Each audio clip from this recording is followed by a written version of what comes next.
नमस्कार, आज की बात में आपका स्वागत है। आज चुनाव आयोग ने राहुल गांधी को चैलेंज दिया कि उन्होंने लोकसभा चुनाव के दौरान वोटर लिस्ट की गड़बड़ी के जो मामले उठाए वो या तो शपथ पत्र के साथ इन मामलों की शिकायत करें या फिर देश के लोगों को गुमराह करने के लिए माफी मांगे। लेकिन राहुल गांधी का तर्क है कि उन्होंने चुनाव आयोग की साजिश को उजागर किया है। चुनाव आयोग जांच कर ले या फिर वोटर लिस्ट की सॉफ्ट कॉपी और वोटिंग का सीसीटीवी फुटेज कांग्रेस को दे दे, सारी हकीकत सामने आ जाएगी। अब सवाल यह कि अगर राहुल गांधी के दावों में दम है तो एफिडेविट देने में क्या हर्ज है। नियम के मुताबिक राहुल एफिडेविट के साथ शिकायत क्यों नहीं कर रहे। हालांकि राहुल ने जो मुद्दे उठाए, जिन वोटर्स के नाम लेकर छोटे मकान में 80-80 लोगों के वोट बनने और एक ही नाम से कई वोट बनने के जो दावे किए, उसकी जांच बूथ लेवल के अफसरों ने शुरू कर दी है। इलेक्शन कमीशन की जांच में राहुल के दावों में कितनी हकीकत मिली और कितना फसाना निकला, यह आज मैं आपको बताऊंगा। बिहार में आज अमित शाह ने राहुल गांधी के साथ साथ लालू यादव और तेजस्वी यादव को भी लपेटा। तेजस्वी अब खामोश क्यों हैं? चुनाव आयोग ने आज तेजस्वी को जो नया नोटिस भेजा उसमें क्या हिदायत दी गई है, ये सारी बातें मैं आपको बताऊंगा। लेकिन शुरुआत करते हैं राहुल गांधी के दावों से। वो जो कह रहे हैं कि अगर चुनाव आयोग वोटर लिस्ट की सॉफ्ट कॉपी दे दे तो वो साबित कर देंगे कि नरेंद्र मोदी वोटों की चोरी करके प्रधानमंत्री बने। असल में दिल्ली में वोटर लिस्ट का झुंझुना बजाकर राहुल गांधी अब इसे पूरे देश में बजाएंगे। शुरुआत की बेंगलुरु से। कांग्रेस ने बेंगलुरु में वोट अधिकार रैली निकाली। इस रैली में कांग्रेस ने आज फिर वो सारे आरोप दोहराए जो कल राहुल ने दिल्ली में लगाए थे। फिर चुनाव आयोग से 5 सवाल पूछे। राहुल ने कहा कि इलेक्शन कमीशन बताए डिजिटल वोटर लिस्ट क्यों नहीं दी जा रही, वोटिंग का सीसीटीवी फुटेज डिलीट क्यों किया जा रहा है, वोटर लिस्ट में किसके इशारे पर गड़बड़ी हो रही है, चुनाव आयोग विपक्ष के नेताओं को धमकी क्यों दे रहा है। और इसके बाद राहुल गांधी ने अपना फैसला सुनाया। कहा इलेक्शन कमीशन बीजेपी का एजेंट बन चुका है और मोदी चुनाव आयोग की मदद से ही प्रधानमंत्री बने। याद रखिए, नरेंद्र मोदी 25 सीट की मार्जिन से प्रधानमंत्री हैं। एक सीट हमने दिखा दी कि चोरी हुई है। 25 सीट वो 35,000 या कम वोटों से जीते हैं। अगर हमें इलेक्ट्रॉनिक डेटा मिल जाए, हम साबित कर देंगे कि हिंदुस्तान का प्रधानमंत्री चोरी करके प्रधानमंत्री बना है। राहुल गांधी चुनाव आयोग से सवाल भी पूछ रहे हैं और साथ साथ इल्जाम भी लगा रहे हैं और फैसला भी सुना रहे हैं। लेकिन इलेक्शन कमीशन नियमों के मुताबिक राहुल गांधी से सिर्फ इतना कह रहा है कि अगर आपके पास वोटर लिस्ट में गड़बड़ी के सबूत हैं तो एफिडेविट के साथ शिकायत कीजिए, तभी तो जांच हो पाएगी। अगर एफिडेविट नहीं देंगे तो फिर गलत बयानी के लिए देश से माफी मांगिए। अगर राहुल गांधी को अपने सबूतों पर इतना भरोसा है तो उन्हें हलफनामा देना चाहिए, लेकिन उन्होंने नहीं दिया। चुनाव आयोग ने कहा कि Rahul Gandhi machine readable voter list चाहते हैं। इसके लिए 2018 में कांग्रेस सुप्रीम कोर्ट गई थी। कमलनाथ ने वोटर लिस्ट में गड़बड़ी का इल्जाम लगाकर डिजिटल वोटर लिस्ट दिलाने की मांग की थी। सुप्रीम कोर्ट ने उनकी पिटीशन को खारिज कर दिया था। अब राहुल गांधी एक बार फिर वही इल्जाम लगा रहे हैं। उनको पता है कि अदालत में उनके आरोप टिक नहीं पाएंगे, इसलिए मीडिया में बयान दे रहे हैं। इलेक्शन कमीशन ने कहा कि राहुल गांधी के पास 2 ऑप्शन हैं, या तो हलफनामे पर सिग्नेचर करें या फिर चुनाव आयोग पर बेबुनियाद आरोप लगाने के लिए देश से माफी मांगे। इलेक्शन कमीशन के इस रुख पर राहुल गांधी ने सीधा जवाब नहीं दिया। कहा उन्होंने संविधान की शपथ ली है। क्या चुनाव आयोग को संविधान की शपथ पर भी भरोसा नहीं है? राहुल गांधी ने कहा कि उन्होंने पब्लिकली सबके सामने चुनाव आयोग पर वोट की चोरी के इल्जाम लगाए हैं। चुनाव आयोग में दम है तो वो भी सबके सामने आकर उनकी बातें गलत साबित करे, और अगर चुनाव आयोग को लगता है कि उसने कुछ भी गलत नहीं किया तो कांग्रेस को डिजिटल वोटर लिस्ट दे दे। मुझसे इलेक्शन कमीशन एफिडेविट मांगता है, मुझसे कहता है कि मुझे ओथ लेना है। मैंने पार्लियामेंट के सामने, पार्लियामेंट के अंदर ओथ लिया है। इस संविधान के सामने ओत लिया है। और आज जब हिंदुस्तान की जनता हमारे डेटा को लेकर इलेक्शन कमीशन के वेबसाइट पर सवाल पूछ रही है, तो इलेक्शन कमीशन ने अपना वेबसाइट बंद कर दिया। मध्य प्रदेश, राजस्थान, बिहार के वेबसाइट बंद कर दिए हैं, क्योंकि वो जानते हैं कि अगर हिंदुस्तान की जनता ने इसी डेटा को लेकर सवाल पूछना शुरू कर दिया तो उनका पूरा ढांचा कोलैप्स कर जाएगा। मैं यहां इस स्टेट से गारंटी देके कह रहा हूं, हमारी मांग है कि इलेक्शन कमीशन हमें पूरी देश की इलेक्ट्रॉनिक वोटर लिस्ट दे, वीडियोग्राफी के रिकॉर्ड्स दे, और अगर ये हमें देंगे तो हम ये साबित कर लेंगे कि सिर्फ एक सीट नहीं चोरी हुई है, और सिर्फ कर्नाटका में नहीं चोरी हुई है, पूरे हिंदुस्तान में सीटें चोरी हुई हैं। अब राहुल गांधी तो एफिडेविट देने में डर रहे हैं, लेकिन चुनाव आयोग ने ग्राउंड पर काम शुरू कर दिया है। राहुल गांधी के दावों की जांच शुरू कर दी है, क्योंकि राहुल गांधी ने कल कर्नाटक की महादेवपुरा सीट का एग्जाम्पल देकर वोटों की हेराफेरी का आरोप लगाया था। राहुल का सबसे बड़ा आरोप यह था कि महादेवपुरा में एक एड्रेस पर 80 वोट बने थे। 1 बेडरूम के फ्लैट के एड्रेस पर 50 वोटर रजिस्टर किए गए थे, और ये सारे वोट बीजेपी को जिताने के लिए बनाए गए। राहुल ने जो जो एड्रेस बताए थे वहां आज सुबह सुबह इलाके के इलेक्शन ऑफिसर पहुंच गए। बीएलओ ने उस पते पर रजिस्टर वोटर्स के नाम चेक किए। जिस वक्त इलेक्शन कमीशन की टीम वहां पहुंची, उसी वक्त हमारे संवाददाता टी राघवन मौके पर पहुंच गए। राहुल गांधी ने आरोप लगाया था कि बेंगलुरु के मुनी रेड्डी गार्डन में हाउस नंबर 35 के पते पर 80 वोटर रजिस्टर्ड हैं। टी राघवन ने बताया कि मुनी रेड्डी गार्डन का हाउस नंबर 35 वाकई में 10 बाय 10 का एक छोटा सा कमरा है, जहां बमुश्किल 3 से 4 लोग रह सकते हैं। मकान मालिक का नाम जयराम रेड्डी है। इस घर की जांच करने पहुंची बीएलओ ने बताया कि यह बात सही है, इस मकान के पते पर 80 वोट रजिस्टर्ड हैं, लेकिन इस इलाके में बने इस तरह के छोटे छोटे घरों में दूसरे इलाकों से आए मजदूर किराए पर रहते हैं, जो आसपास के इलाकों में हाउस हेल्प या सिक्योरिटी गार्ड की नौकरी करते हैं। अक्सर उन्हें मकान बदलना पड़ता है। शुरुआत में जिस मकान में रहते हैं उसी मकान के पते का एड्रेस प्रूफ देकर आई कार्ड बनवा लेते हैं, राशन कार्ड बनवा लेते हैं, जिससे सरकारी योजनाओं का फायदा ले सकें। घर बदल जाता है लेकिन एड्रेस वही रहता है, इसीलिए इस पते पर 80 वोटर्स के नाम दिखाई दे रहे हैं। मकान मालिक के भाई गोपाल रेड्डी ने कहा कि छोटे मोटे काम करने वालों को बार बार वोटर कार्ड बनवाने में परेशानी होती है, एड्रेस बदलने में परेशानी होती है, इसलिए कई किराएदार आए और चले गए, लेकिन उन्होंने वोटर लिस्ट से अपना नाम नहीं हटवाया।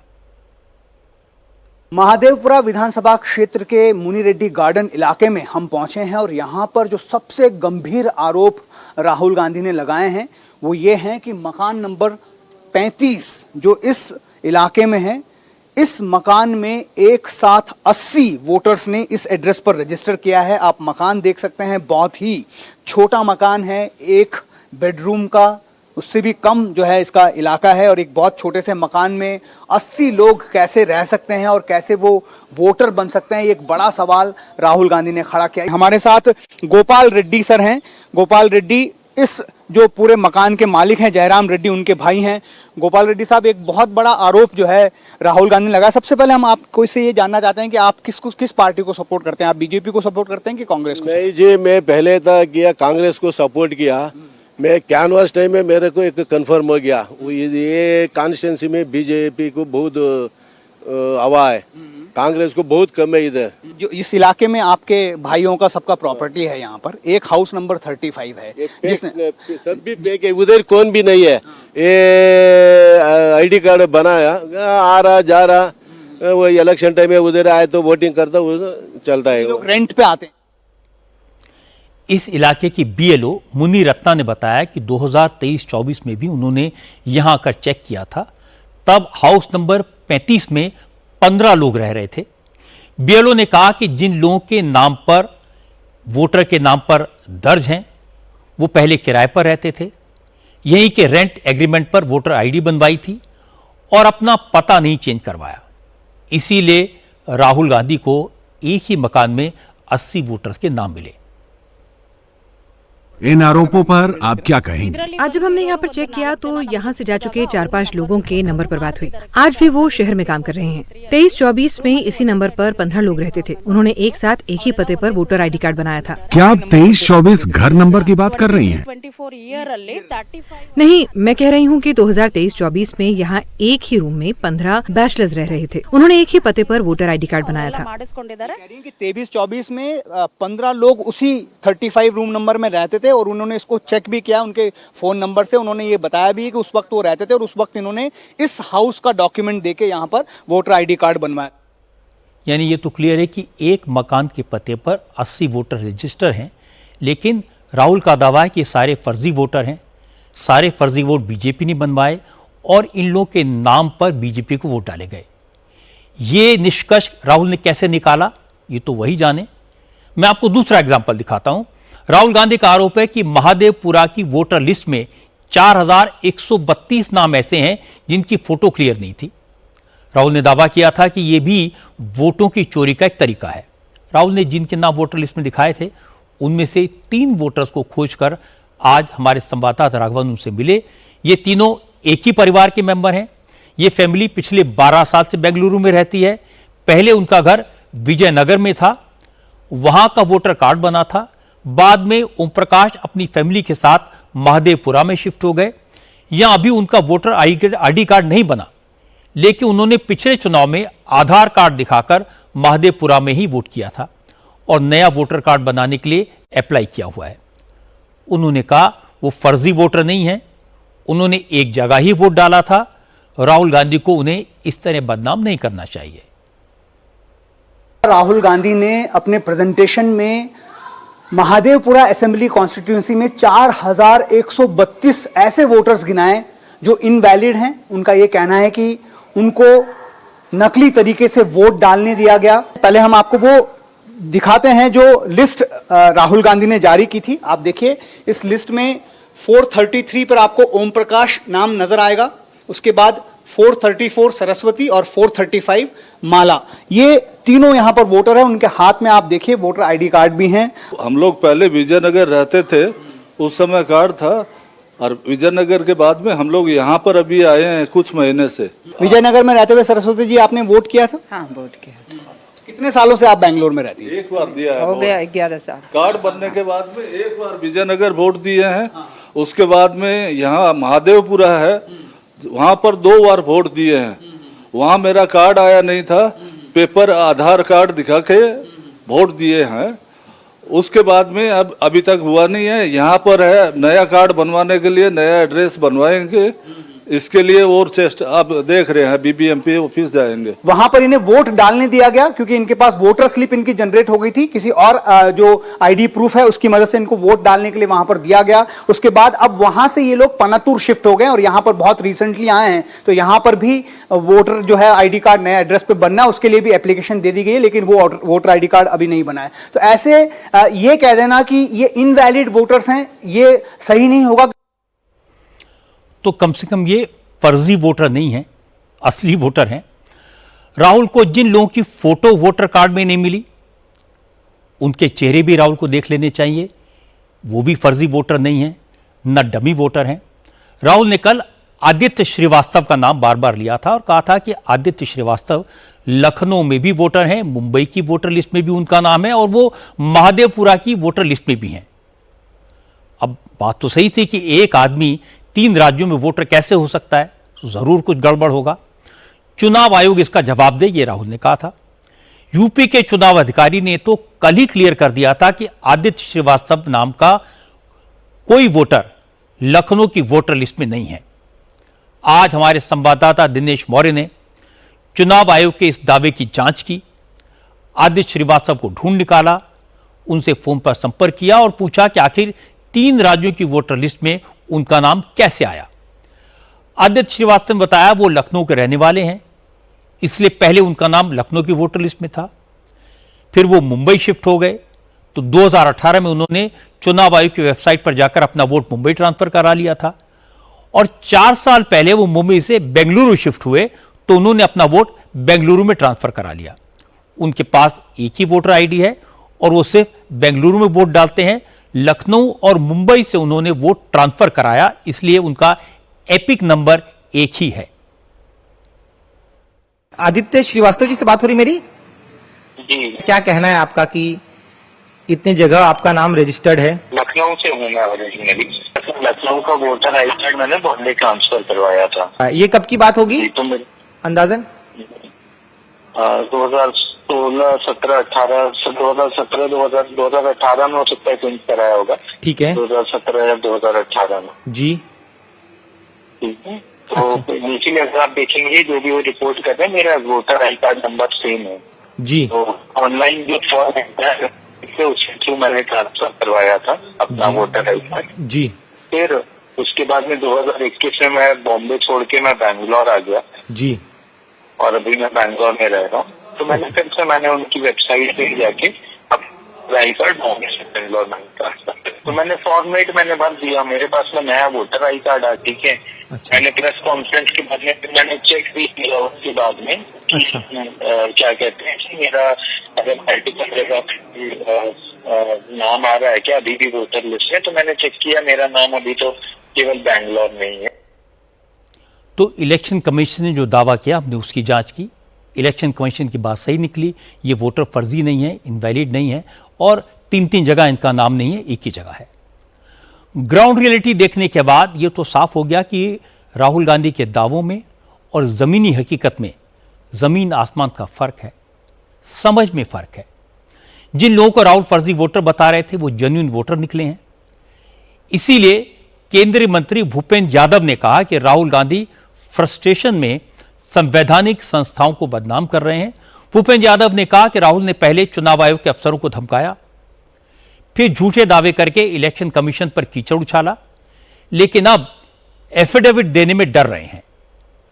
भूपेंद्र यादव ने कहा कि राहुल गांधी खुद को कानून से ऊपर मानते हैं, लेकिन उन्हें याद रखना होगा कि कानून की नजर में सब बराबर हैं और राहुल को भी लीगल प्रोसेस फॉलो करना चाहिए। कांग्रेस के युवराज पर देश के प्रतिपक्ष के नेता की भाषा का जो अहंकार था वो हमारे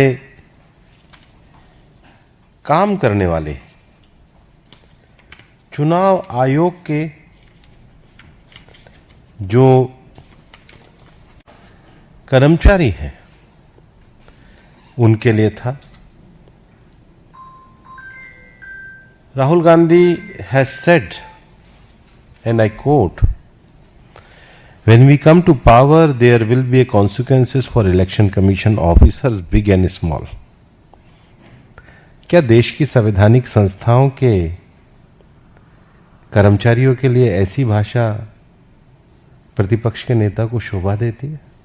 और कहीं भी जाने की एक प्रक्रिया है भाई, उस प्रक्रिया का तो सभी लोगों को पालन करना पड़ता है और इसलिए कोई भी प्रक्रिया से ऊपर नहीं है। और आप प्रक्रिया मानो ना मानो ये आपके ऊपर है, लेकिन ये देश तो संविधान और प्रक्रिया से चलते हैं। इस प्रक्रिया से अबोव कोई परिवार और कोई व्यक्ति नहीं हो सकता है।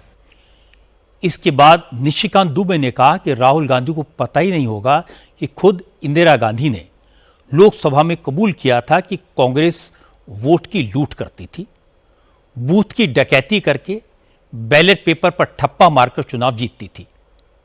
निशिकांत दुबे ने कहा कि राहुल गांधी को दूसरों पर इल्जाम लगाने से पहले अपनी पार्टी का इतिहास पढ़ना चाहिए। लोकसभा के अंदर जो है माननीय इंदिरा गांधी, श्रीमती इंदिरा गांधी जी ने ही खुद कहा कि कम से कम 500 ऐसे जगह का उन्होंने उदाहरण दिया। मैंने आज जो ट्वीट किया है उसमें जगह का जिक्र किया। 1 जुलाई 1980 का जो उनका जवाब है कि उन्होंने डकैती कर ली, पूरा का पूरा डकैती कर लिया। बैलेट पेपर जो है, आप ये समझिए कि गुंडागर्दी का जो है एक सबसे बड़ा कारण जो है बैलेट पेपर हुआ करता था। ये उन्होंने खुद जो है लोकसभा में एक्सेप्ट किया है। दूसरा, मैंने कल उदाहरण दिया था कि गिरधर गमांग जो है उड़ीसा के मुख्यमंत्री बना दिए गए और यहाँ आके वाजपेयी सरकार को गिरा दिया। ऐसा कहीं उदाहरण आपने सुना कि मुख्यमंत्री आकर जो है लोकसभा में वोट देगा केवल टेक्निकल मुद्दे के आधार पर? तो डकैती का इतिहास रहा है कांग्रेस का, राहुल गांधी जी का। उनको मुझे लगता है कि जो उनके ट्विटर है ना, उनको पढ़ाते नहीं है बढ़िया से। इसके बाद बिहार की जनसभा में आज अमित शाह ने भी राहुल गांधी पर अटैक किया। अमित शाह ने कहा कि राहुल गांधी वोटर लिस्ट में गड़बड़ी का आरोप तो लगाते हैं और स्पेशल इंटेंसिव रिवीजन का विरोध भी करते हैं। दोनों बातें एक साथ कैसे चल सकती हैं? अमित शाह ने कहा हकीकत यह है कि राहुल गांधी की पार्टी बार बार चुनाव हार रही है, इसलिए अब हार का नया बहाना गढ़ रही है। मैं आज राहुल जी को भी कहना चाहता हूं, बंद करिए ये वोट बैंक की राजनीति। मतदाता शुद्धिकरण पहली बार नहीं हो रहा है। आपके परनाना जवाहरलाल नेहरू ने शुरू किया था और अंत में 2003 में हुआ, तब भी कोई विरोध नहीं था। अब आप चुनाव पे चुनाव हारते जाते हो, इसलिए पहले से ही बिहार चुनाव हारने का एक वजह लोगों को बता रहे हैं। राहुल गांधी जो दावे किए हैं वो ऊपरी तौर पर कन्विंसिंग लगे, लेकिन जब इलेक्शन कमीशन इन दावों की गहराई में गया तो राहुल के क्लेम बेमानी और फर्जी निकले। मैं आपको एग्जाम्पल देकर समझाता हूं। जैसे राहुल गांधी का दावा है कि बेंगलुरु सेंट्रल लोकसभा सीट में कुल 7 असेंबली सीटें हैं, जिनमें से 6 पर कांग्रेस जीती, लेकिन एक महादेवपुरा सीट पर बीजेपी को 1,40,000 वोट मिले, जिसके कारण लोकसभा सीट कांग्रेस हार गई। अब यह बात सुनने में कितनी कन्विंसिंग लगती है? अब सच्चाई क्या है? हकीकत यह है कि बेंगलुरु सेंट्रल सीट के अंदर 7 नहीं 8 विधानसभा सीटें आती हैं। कांग्रेस को 8 में से 5 सीटों पर ज्यादा वोट मिले, लेकिन बीजेपी को 3 पर। इसलिए राहुल का यह दावा बिल्कुल बेबुनियाद है कि सिर्फ महादेवपुरा सीट पर ज्यादा वोट मिलने की वजह से बीजेपी जीती। दूसरी बात यह कि महादेवपुरा में भी बीजेपी को बढ़त मिलना कोई नई बात नहीं है, क्योंकि यह सीट 2008 में बनी और उसके बाद से बीजेपी इस सीट पर लगातार जीतती रही। यह बीजेपी की सीट मानी जाती है। कांग्रेस महादेवपुरा में कभी नहीं जीत पाई। बेंगलुरु सेंट्रल सीट भी 2009 में बनी थी, उसके बाद यहां से लगातार बीजेपी ही जीती है। कांग्रेस हर बार यहां से भी हारी है। तो यह एग्जाम्पल सबूत है इस बात का कि राहुल गांधी के दावों में आधा सच और आधा झूठ है। इस तरह के कई और एग्जाम्पल दिए जा सकते हैं। तो भी अगर राहुल गांधी को लगता है कि वोटर लिस्ट में वाकई में गड़बड़ी की गई है, उन्हें लगता है कि उनके पास पक्के सबूत हैं, तो उन्हें पूरे कॉन्फिडेंस के साथ एफिडेविट फाइल करके चुनाव आयोग से लीगली शिकायत करनी चाहिए, क्योंकि किसी भी मामले की जांच करने का चुनाव आयोग का एक प्रोसीजर है। प्रेस कॉन्फ्रेंस में कही गई बातों के आधार पर जैसे कोर्ट में केस नहीं चल सकता, केस फाइल करना पड़ता है, वैसे इलेक्शन कमीशन में लिखकर शिकायत करनी पड़ती है, एफिडेविट देना पड़ता है। दूसरी बात, अगर राहुल गांधी चाहते हैं कि वोटर लिस्ट में नामों की जो डुप्लीकेसी है, जो गलत नाम जुड़े हैं, उनकी जांच की जाए, उन्हें दूर किया जाए, तो इसका एक ही तरीका है, वोटर लिस्ट का इंटेंसिव रिवीजन। बिहार में यही काम किया गया है, तो फिर बिहार में कांग्रेस ने इसका विरोध क्यों किया? यह बात अमित शाह ने आज सीतामढ़ी में कही। अमित शाह और मुख्यमंत्री नीतीश कुमार ने सीतामढ़ी के पुनौरा धाम में माता सीता के मंदिर का भूमि पूजन किया। पौराणिक मान्यताओं में पुनौरा धाम को माता सीता का जन्म स्थान माना जाता है, इसीलिए यहां अयोध्या के राम मंदिर की तरह करीब 890 करोड़ रुपए की लागत से मां सीता का भव्य मंदिर बनाया जा रहा है। इस मंदिर के शिलान्यास के बाद अमित शाह ने कहा, सीतामढ़ी में यह मंदिर मिथिलांचल के भाग्योदय की शुरुआत है। जिस तरह पूरी दुनिया से अयोध्या में श्रद्धालु रामलला के दर्शन करने आते हैं, उसी तरह सीतामढ़ी में करोड़ों श्रद्धालु आएंगे, लोगों को रोजगार मिलेगा। और इसके बाद अमित शाह ने कहा कि आरजेडी के लोग उनसे पूछते हैं कि उनकी सरकार ने मिथिलांचल के लिए क्या किया, इसलिए वो सारा हिसाब किताब लेकर आए हैं। लेकिन लालू और तेजस्वी यादव हिम्मत है तो वो पुनौरा धाम आए और मिथिलांचल के लिए किए गए कामों का हिसाब दें। कल लालू प्रसाद की पार्टी ने एक प्रेस कॉन्फ्रेंस करा कि अमित शाह आ रहे हैं तो जवाब देकर जाए मिथिलांचल के लिए क्या करा। भैया जवाब देना चाहिए या नहीं देना चाहिए? जोर से बोलो, देना चाहिए या नहीं देना चाहिए? और जोर से बोलो, देना चाहिए या नहीं देना चाहिए? अरे भाई, मैं तो बनिए का बेटा हूं, आना पाई का हिसाब लेकर आया हूं। ध्यान से सुनना सीतामढ़ी वालों, मोदी जी ने पिछले 6 दौरों में 83,000 करोड़ रुपया हमारे बिहार के विकास के लिए दिया है। मैं यहां से तेजस्वी यादव जी को पूछने आया हूं, आपके पिताजी और माताजी का कई साल शासन रहा, गुंडाई करने के अलावे, गैंग चलाने के अलावे, अपहरण फिरौती के अलावे मिथिलांचल के विकास के लिए क्या किया, इसका हिसाब दीजिए। आप मेरा हिसाब मांग रहे थे, मैंने तो मोदी जी की ओर से आने पाई का हिसाब दे दिया। पूरे मिथिलांचल के विकास के खाके को आपके सामने रखा है। लालू प्रसाद यादव जी, कुछ किया हो तो यही मैदान में आकर जरा बता दीजिएगा, और मां जानकी का दर्शन भी करिएगा तो आपका उद्धार हो जाए। इसके बाद अमित शाह सियासी मुद्दों पर आए। उन्होंने बिहार में वोटर लिस्ट के रिवीजन का मुद्दा भी उठाया और लालू यादव पर डायरेक्ट अटैक किया। अमित शाह ने कहा, आरजेडी के लोग बांग्लादेशी घुसपैठियों को बचाने के चक्कर में वोटर लिस्ट में सुधार का विरोध कर रहे हैं, क्योंकि घुसपैठिए उनका वोट बैंक हैं। मैं यहां आया उसके पहले पूरे अखबार भरे पड़े हैं कि एसआईआर होना चाहिए या नहीं होना चाहिए, मगर मैं तो जनता को पूछना चाहता हूं, भैया घुसपैठिए को मतदाता सूची से निकालना चाहिए या नहीं निकालना चाहिए? अरे जोर से बोलो, निकालना चाहिए या नहीं निकालना चाहिए? चुनाव आयोग ने एसआईआर करना चाहिए या नहीं करना चाहिए? अरे मुझे बताए लालू प्रसाद जी, किसको बचाना चाहते हो? आज तक चुनाव आयोग ने जो पहली सूची बाहर करी, आपकी पार्टी ने एक भी ऑब्जेक्शन नहीं लिया, कांग्रेस पार्टी ने एक भी ऑब्जेक्शन नहीं लिया। और आप बचाना किसको चाहते हो? जो बांग्लादेश से आकर मेरे बिहार के युवाओं की नौकरी खा जाते हैं, उनको बचाना चाहते हो? मुझे बताओ मिथिलांचल वालों, एसआईआर मतदाता सूची से घुसपैठियों को निकालना चाहिए या नहीं निकालना चाहिए? स्पष्ट संदेश दीजिए लालू एंड कंपनी को। घुसपैठियों के वोट चाहिए तो बिहार की जनता आपको स्वीकार नहीं करेगी। बिहार में वोटर लिस्ट रिवाइज होने के बाद 65 लाख से ज्यादा फर्जी वोटर्स के नाम काटे गए। राहुल गांधी और तेजस्वी यादव ने इसको लेकर बहुत शोर मचाया है, लेकिन हकीकत यह कि वोटर लिस्ट का ड्राफ्ट रोल पब्लिश हुए 8 दिन बीत गए, लेकिन अब तक न तो कांग्रेस की तरफ से न आरजेडी की तरफ से एक भी करेक्शन की शिकायत दी गई है। तेजस्वी यादव खुद 2-2 वोटर कार्ड के चक्कर में फंस गए हैं। उनके 2-2 वोटर कार्ड सामने आए, लेकिन 3 बार नोटिस भेजने के बाद भी तेजस्वी ने अब तक दूसरा वोटर कार्ड चुनाव आयोग को सबमिट नहीं किया है और न ही इलेक्शन कमीशन की नोटिस को जवाब दिया है।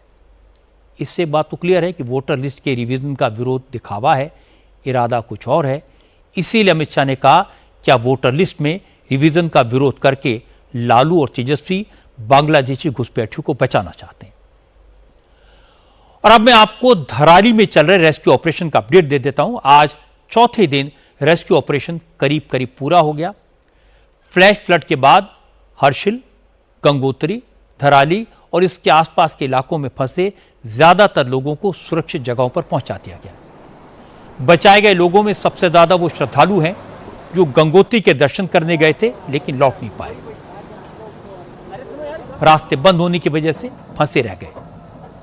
सेना, एनडीआरएफ और एसडीआरएफ की मदद से इन श्रद्धालुओं को गंगोत्री से धराली लाया गया, फिर धराली से ट्रैक करके मुखुआ गांव होते हुए हर्षिल के हेलीपैड तक पहुंचाया गया।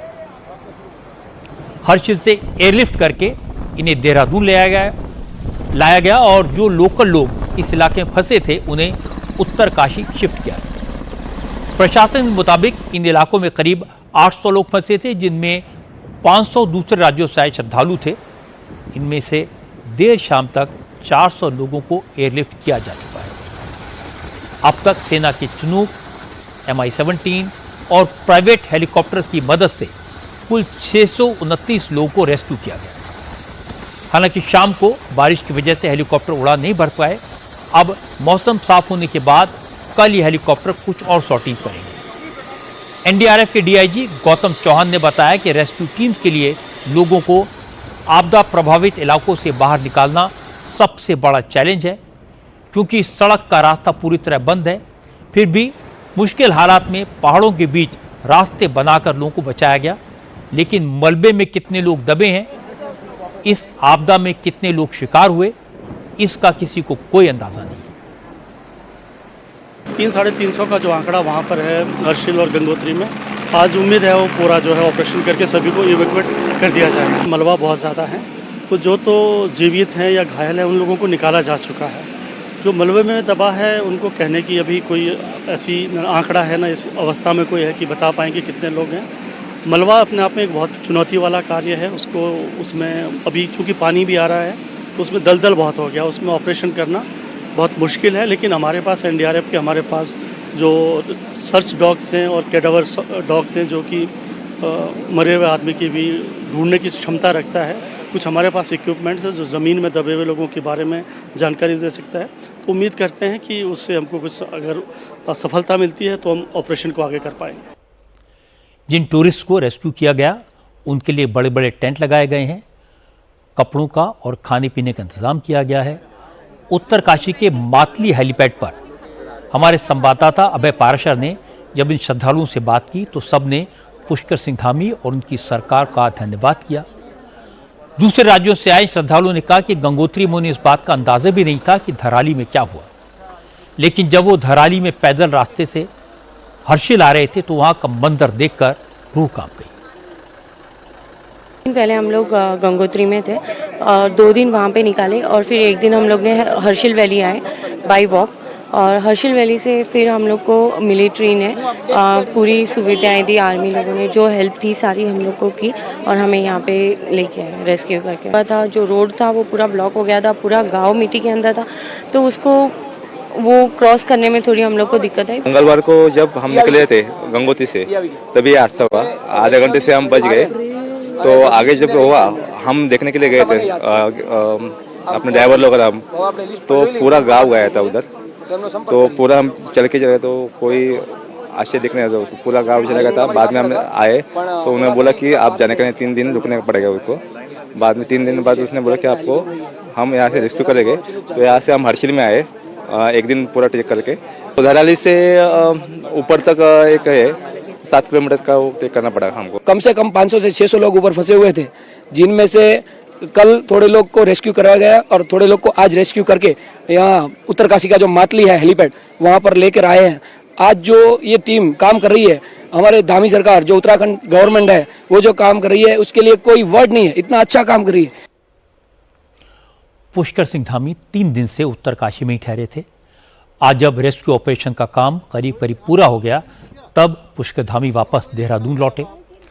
वापस लौटने से पहले भी धामी दिन भर उन लोगों से मिलते रहे जिन्हें बचाकर लाया गया था। धराली के रास्ते में पुष्कर सिंह धामी को गुजरात की एक महिला श्रद्धालु भी मिली। उन्होंने मुख्यमंत्री की तारीफ की, रेस्क्यू के लिए आभार जताया।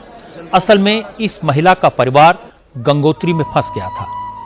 सरकार की मदद से वो सुरक्षित स्थान पर पहुंची। जैसे ये महिला मुख्यमंत्री से मिली तो उसने धामी से कहा वो उन्हें राखी बांधना चाहती है। महिला ने अपने दुपट्टे को फाड़ा और उसी को धामी की कलाई पर बांध दिया। राखी बांधते वक्त इस महिला ने धामी से कहा, आप मेरे लिए श्री कृष्ण की तरह हैं, जिन्होंने सभी माताओं बहनों की रक्षा एक भाई की तरह की है। इस घटना के बाद पुष्कर सिंह धामी ने एक इमोशनल ट्वीट किया।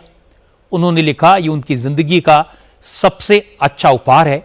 ये कोई सामान्य राखी नहीं है, ये भरोसे, अपनेपन और दिल से जुड़े रिश्ते की राखी है, उनके लिए अनमोल है। इसके बाद पुष्कर सिंह धामी धराली में उस जगह पर पहुंचे जो बादल फटने के कारण पूरी तरह बर्बाद हो चुकी है। 6 अगस्त को धामी जब यहाँ आए थे तो हालात बेहद खराब थे, इसलिए धामी ने मुखुआ से ही धराली को देखा था, लेकिन आज वो पहली बार ग्राउंड जीरो पर पहुंचे। उन्होंने फ्लैश फ्लड से तबाह हुए एक स्ट्रक्चर को देखा। दलदल और पत्थरों से पटे रास्तों पर चलकर धामी लोगों से मिले, महिलाओं के बीच बैठे, उनके आंसू पहुंचे। वहां मौजूद हर शख्स की बात सुनी, सबको भरोसा दिलाया कि सरकार धराली में जिंदगी को फिर से पटरी पर लाएगी। धामी रेस्क्यू ऑपरेशन में जुटे जवानों से भी मिले, उनकी प्रशंसा की, अफसरों से रिहेबिलिटेशन के बारे में हुई प्रोग्रेस के बारे में जानकारी हासिल की। धराली में 3 घंटे से ज़्यादा वक्त गुजारने के बाद धामी ने कहा उनकी प्राथमिकता धराली में ज़रूरी सहूलियतें पहुंचाने की है, बिजली और कम्युनिकेशन बहाल करने की है। उन्होंने कहा कि आपदा बहुत बड़ी है, जिन्होंने अपना सब कुछ खो दिया जाहिर है वो परेशान होंगे, लेकिन सरकार का प्रयास है कि जल्द से जल्द धराली में सब कुछ पहले जैसा हो जाए। इसमें वक्त ज़रूर लगेगा, लेकिन सरकार धराली को फिर से खूबसूरत और खुशहाल बनाने में जान लगा देगी। लोग परेशान हैं, उन्होंने अपने किसी परिजनों को खोया है, अपने सारा जो यहाँ सेब के बगीचे थे वो भी पूरी तरह से इस आपदा की भेंट चढ़ गए हैं। लेकिन हम उनको सबको भरोसा दिलाते हैं। मैं आया हूँ आज उनको भरोसा दिलाने के लिए कि जल्दी ही हम सभी व्यवस्थाओं को यहाँ पर व्यवस्थित करेंगे। और हमारे लगभग 500 करीब यहाँ यात्री थे, जिसमें से 400 लोगों को लगभग अभी तक मातली, उत्तरकाशी और देहरादून अभी तक रेस्क्यू किया जा चुका है। आज शाम तक मौसम यदि सही रहता है तो सारे यात्री जो पूरे देश भर के यात्री हैं यहाँ पर दर्शन के लिए आए, उन सभी को सुरक्षित स्थानों पर पहुँचा दिया जाएगा। और धराली मेरा गांव फिर से आबाद हो, फिर से सारी व्यवस्थाएं वहाँ पर अवस्थापनाएं बने, उसके लिए हमारी सरकार हर संभव पुनर्वास से लेकर सभी प्रकार की व्यवस्थाएं करेंगी। बच्चों के लिए आज यहाँ पर दूध इत्यादि की व्यवस्था हो रही है, अन्य व्यवस्थाएं दवाइयों की, भोजन की, सभी व्यवस्थाएं यहाँ पर कर रहे हैं, कपड़ों से लेकर। और हमारा प्रशासन, हमारी सब सर्वोच्च प्राथमिकता है कि हर एक व्यक्ति को इसमें मदद करी जाए। धराली में जो आपदा आई वो बहुत भयानक थी, उससे जो तबाही हुई, धराली के लोगों ने जो दर्द झेला वो दिल दहलाने वाला है। लेकिन मुश्किल हालात में जिस तरह आर्मी, आईटीबीपी, एनडीआरएफ और एसडीआरएफ के जवान इस इलाके में फंसे लोगों की मदद कर रहे हैं, वो वाकई में काबिल तारीफ है। मुख्यमंत्री पुष्कर सिंह धामी भी हादसे के अगले ही दिन उत्तरकाशी पहुंच गए थे। 3 दिन तक वहीं रुके, दिन रात रेस्क्यू ऑपरेशन को पर नजर रखी और आपदा से प्रभावित हुए परिवारों से मिले। ये बड़ी बात है। आज धामी ने कहा कि धराली के में आपदा के कारण जिन लोगों को नुकसान हुआ, सरकार उनकी पूरी मदद करेगी, उनके मकान बनवाएगी, उनकी रोजी रोटी का प्रबंध करेगी, धराली को फिर से बसाने में पूरी ताकत लगा देंगे। लेकिन मैं धामी से कहना चाहता हूं कि वो धराली के पीड़ितों की पूरी मदद करें, उनके घर भी बनवाएं, लेकिन अब वो गलती न दोहराएं जिसके कारण धराली में इतनी तबाही हुई। नदी के किनारे, नदी के रास्ते पर बिल्डिंग्स न बनने दें और धराली में हुए हादसे से सबक लेकर पूरे उत्तराखंड में जहां जहां नदी नालों के आसपास जमीनों का इंक्रोचमेंट हुआ है उसे हटाएं, जिससे उत्तराखंड को ऐसी तबाही फिर कभी न देखनी पड़े। जम्मू कश्मीर के लेफ्टिनेंट गवर्नर मनोज सिन्हा ने आज दावा किया कि कश्मीर में आतंकवाद अंतिम सांसें गिन रहा है। पाकिस्तान की तमाम कोशिशों के बावजूद अब लोग नॉर्मल लाइफ जीने लगे हैं। मनोज सिन्हा आपकी अदालत में इस बार मेरे मेहमान हैं। उन्होंने बताया कि पहलगाम की दुखदाई घटना के बाद कश्मीर के लोगों ने जिस तरह पाकिस्तान के खिलाफ मोर्चा निकाला, जितनी बड़ी तादाद में लोग तिरंगा लेकर सड़कों पर निकले, उससे साबित हो गया कि अब जम्मू कश्मीर में पाकिस्तान स्पॉन्सर्ड आतंकवाद का भय खत्म हो चुका है। कॉलेज, यूनिवर्सिटी, बिजनेस सब कुछ एज यूजुअल चल रहा है जैसे देश के बाकी हिस्सों में चल रहा है। अब पाकिस्तान कोई कैलेंडर बंद का नहीं जारी करता। अब जम्मू कश्मीर एडमिनिस्ट्रेशन इवेंट का कैलेंडर जारी करता है कि अब यहाँ क्रिकेट का टूर्नामेंट होने वाला है, अब यहाँ रेस होने वाली है, फार्मूला कार रेस होने वाली है। अब वो जमाना खत्म हो गया। और दूसरा मैं समझता हूं कि एडवर्सरी का भय कितना है, ये एक बड़ा पैमाना होता है। मुझे लगता है कि अब पाकिस्तान का भय धीरे धीरे समाप्त हो गया है। और पहलगांव की घटना के बाद जिस तरह से जम्मू कश्मीर के लोग सड़क पर आए, पाकिस्तान और आतंकवाद के खिलाफ जिस तरह से उन्होंने मोर्चा खोला, हफ्तों तक प्रदर्शन होते रहे, लोगों को समझ में आ गया है कि हमारा भविष्य भारत के साथ है। पाकिस्तान ने केवल हमको बर्बाद करने का काम किया है। तो मुझे लगता है कि ये 90 घटनाएं ठीक है, मैंने आपकी बात को स्वीकार किया, लेकिन अगर तुलनात्मक दृष्टि से देखेंगे तो मैं मानता हूं कि आतंकवाद अंतिम सांसें गिन रहा है। जो ऑक्सीजन और खाद्य पानी उनको देते थे, उस इकोसिस्टम को भी लगभग समाप्त प्राय करने की दिशा में सिक्योरिटी फोर्सेस आगे बढ़ी हैं। मैंने लेफ्टिनेंट गवर्नर को याद दिलाया कि उमर अब्दुल्ला कहते हैं कि मनोज सिन्हा के फेलियर की वजह से देश युद्ध के कगार तक पहुंच गया। इसके जवाब में मनोज सिन्हा ने बताया कि अब कश्मीर कितना बदल गया है। उमर अब्दुल्ला आपके राज्य के मुख्यमंत्री हैं। उन्होंने वैसे तो ऑपरेशन पहलगाम को सपोर्ट किया था, लेकिन उन्होंने कहा कि लेफ्टिनेंट गवर्नर का फेलियर इस देश को वॉर के मुहाने तक ले गया।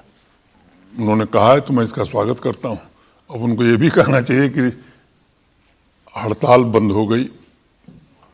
पहले पाकिस्तान कैलेंडर जारी करता था, 132 दिन न स्कूल चलते थे, न कॉलेज चलते थे, न बिजनेस चलता था। स्टोन पेल्टिंग एक आम बात हो गई थी, हमारे सिक्योरिटी फोर्सेस मारे जाते थे, सामान्य लोग मारे जाते थे। और मैंने आपको बताया कि 22 अप्रैल के बाद उसी दिन चैन की नींद आई जिस दिन तीनों आतंकवादी मिट्टी में मिला दिए गए। मनोज सिन्हा ने कहा कि पहलगाम के आतंकी हमले के बावजूद इस बार अमरनाथ यात्रा में बड़ी संख्या में श्रद्धालु आए। उन्होंने कहा कि 4,12,000 से ज्यादा भोले के भक्त यात्रा में आए और ये लोग अब देश भर में जम्मू कश्मीर की खुशहाली और सुरक्षा का संदेश लेकर जाएंगे। आपकी अदालत का ये पूरा शो आप देख सकेंगे कल रात 10 बजे। प्लीज वेलकम जम्मू कश्मीर के लेफ्टिनेंट गवर्नर मनोज सिन्हा।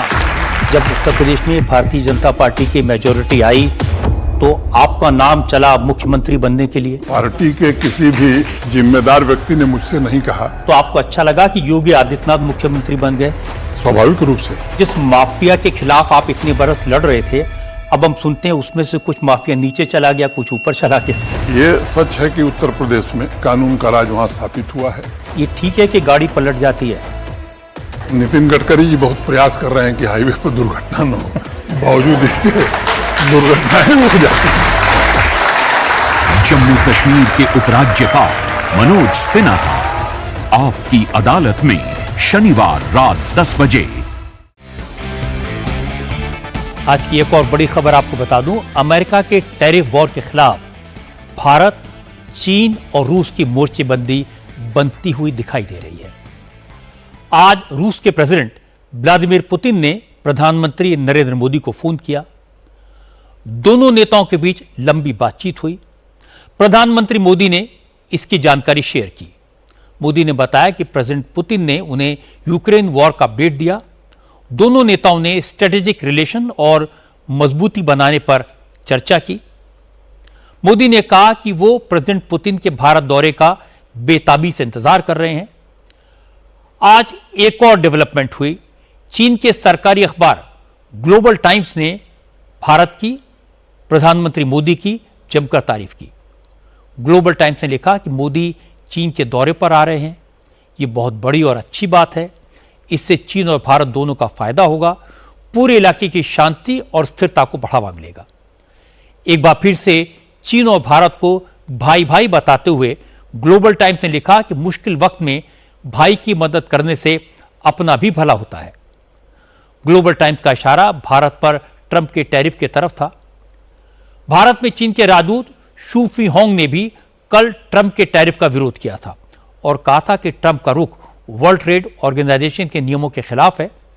आज चीन के विदेश मंत्रालय ने भी एससीओ समिट के लिए प्रधानमंत्री मोदी के चीन आने के फैसले का स्वागत किया और कहा इस दौरे से दोनों देश और करीब आएंगे। रूस, चीन और भारत के बीच बढ़ती नजदीकी से प्रेसिडेंट ट्रंप जाहिर है परेशान होंगे। आज ट्रंप ने भारत को लेकर अपना रुख और कड़ा कर दिया। इस महीने अमेरिका की एक टीम ट्रेड डील पर चर्चा के लिए भारत आने वाली थी, लेकिन ट्रंप ने आज कहा कि जब तक टैरिफ का मसला सुलझ नहीं जाता तब तक वो ट्रेड डील पर भारत से बात नहीं करेंगे। To follow up on the India tariffs, do you expect increased trade negotiations, since you've announced the 50% tariff? No, not until we get it resolved. Donald Trump ने जिस अंदाज में भारत पर 50% टैरिफ लगाया है, उससे एक बात तो साफ है कि नरेंद्र मोदी के साथ ट्रंप की कोई डील नहीं हुई। ट्रंप ने 32 बार कहा कि उन्होंने टैरिफ डील का प्रेशर डालकर भारत और पाकिस्तान का समझौता करवाया, लेकिन यह नहीं बताया कि कौन सी डील हुई। तो यह तो साफ हो गया कि मोदी ने ट्रंप के सामने सरेंडर नहीं किया। ट्रंप ने मोदी को प्रोवोक करने की हर संभव कोशिश की, पर मोदी ने डिग्निटी बनाए रखी। ट्रंप ने भारत को प्रेशराइज करने की कोशिश की, बार बार गोल पोस्ट बदले, तो भी मोदी ने भारत के आत्मसम्मान के साथ कोई समझौता नहीं होने दिया। कहां हैं वो लोग जो नरेंद्र सरेंडर कह रहे थे? कहां हैं वो लोग जो कहते थे कि मोदी ने टैरिफ के लिए ट्रंप के साथ डील कर ली? ट्रंप भारत को रूस से ऑयल न लेने की धमकी देते रहे, चीन को कंसेशन देते रहे, लेकिन मोदी ने क्राइसिस को अपॉर्चुनिटी में बदल दिया। अगर भारत, चीन और रूस का मोर्चा बना तो ये तीनों मिलकर ट्रंप के टैरिफ की हवा निकाल सकते हैं। और सबसे बड़ी बात है कि जिस चीन के साथ भारत की तकरार थी, ट्रंप की मेहरबानी से वो चीन अब मोदी और भारत के पक्ष में बोलने लगा है। कहां हैं वो लोग जो कह रहे थे कि मोदी की डिप्लोमेसी फेल हो गई?